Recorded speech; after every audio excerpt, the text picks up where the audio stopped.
जय श्री कृष्णा, जय श्री महाकाल, राधे राधे। मैं जानवी सिंह और मैंने एक अभी जस्ट रिसेंट मैंने एक वीडियो पोस्ट की थी जिसमें मैंने बोला था ये 3 स्टेट जो है इंडिया की बदनाम है। उसको मैं जस्टिफाई करना चाहूँगी क्योंकि अभी कमेंट्स कुछ आई थी जो थी कि मैडम आप हमारी स्टेट के बारे में ऐसे क्यों बोल रहे हो। तो मैं बताना चाहूँगी कि मैंने क्यों उनके बारे में ऐसा बोला कि as per my past experience, और ऐसे बहुत सारे कंसल्टेंट होंगे जिनके साथ ये सेम एक्टिविटीज़ हुई होगी।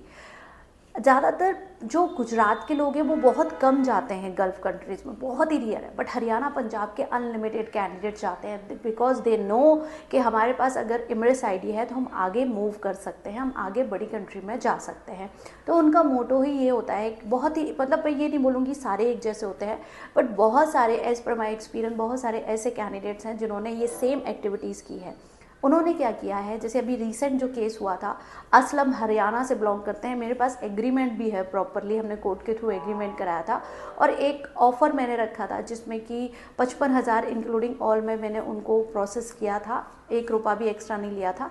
उन्होंने किस तरीके की एक्टिविटीज़ की अभी रिसेंट, उन्होंने इस तरीके से एक्टिविटी की कि कंपनी से पासपोर्ट झूठ बोल के ले लिया कि मेरे घर में शादी है और कंपनी ने दे दिया पासपोर्ट। और ऐसा नॉर्मली अगर आप इमोशनली कोई भी बात करते हो तो कंपनी पासपोर्ट दे देती है। एमरेस आईडी आने के बाद पासपोर्ट ले लिया और पासपोर्ट आने के बाद जो है असलम, जिनका नाम है, हरियाणा से बिलोंग करते हैं, वो चले गए अर्मेनिया। ठीक है, क्योंकि एमरेस आईडी पे बहुत सारी कंट्रीज़ होती हैं, ऑन अराइवल होती है, बस टिकट बुक करनी है और आपने चले जाना है। तो इस दौरान क्या होता है कि कंपनी के ऊपर पेनल्टी पड़ती है, और कंपनी के ऊपर पेनल्टी क्योंकि अगर आपके ऊपर 5,000 7,000 दिरहम कंपनी इन्वेस्ट कर रही है तो कंपनी आपसे उससे दुगना तिगना चौगना एक्सपेक्ट करती है कि आप इतना काम करके दोगे।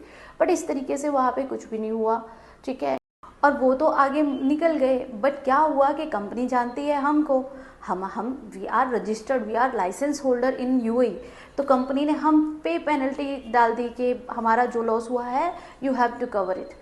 तो अब उस दौरान क्या होता है कि कुछ कंपनी पहले से ही एक मूड बना लेती हैं कि अगर हरियाणा पंजाब का कैंडिडेट है तो हम एक्सेप्ट ही नहीं करेंगे, क्योंकि हरियाणा पंजाब वाले जो होते हैं उनमें एक एटीट्यूड होता है, वो लेबर कैटेगरी का काम नहीं करना पसंद करते हैं।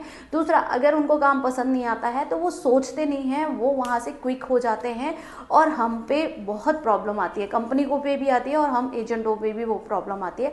इसीलिए हम लोग जो है ये 3 स्टेट के जो कैंडिडेट के अगर पासपोर्ट हमारे पास आते हैं तो हम इनसे अलग तरीके से एग्रीमेंट करते हैं। और अब जो चीज़ हुई है उसको देखते हुए तो हम बहुत सारे चीज़ों को फॉलो करेंगे ताकि नेक्स्ट जैसे असलम ने किया इस तरीके से कोई और कैंडिडेट ना करे, क्योंकि देखिए जो होना होता है वो तो हो जाता है, बट हमें बहुत बड़ा लॉस होता है।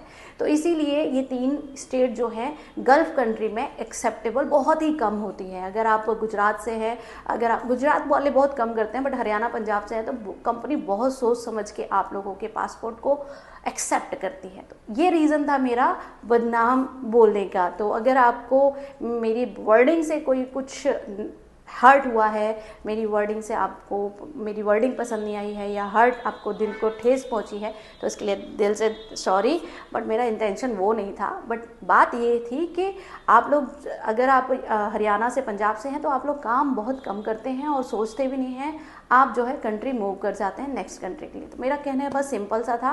बट बदनाम वर्ड इट्स नॉट लाइक बदनाम क्यों है, ये है गलत नहीं है, बट काम नहीं करते हैं, थोड़ा काम चोर के टाइप के होते हैं। ये मेरा रीज़न था। बाकी अगर आप यूएई में अप्लाई करना चाहते हैं, यूएई के अलावा किसी और कंट्री में, तो आप हमारे यूट्यूब चैनल को सब्सक्राइब करना ना भूलें। जय श्री कृष्णा।